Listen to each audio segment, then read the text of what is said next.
inkosi ukuthi makukhona izinto ezenzeka kimi akwazi ukungilekelela kodwa uthi khona into engayifunda ngingedwa ehlane athi 121 uma kukhona izinto ezingishayayo angivele kuphakamisela amehlo athi ezintabeni athi usizo olwami loluvela kuJehova ngamlinda ngesineke.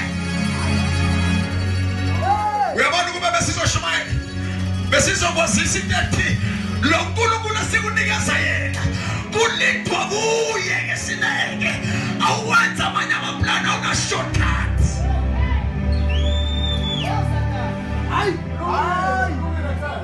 Awuna-shortcut ulinda lo nkulunkulu ngesineke ngathi ngimlinde ngesineke wase waphendukela ngakimi simlinda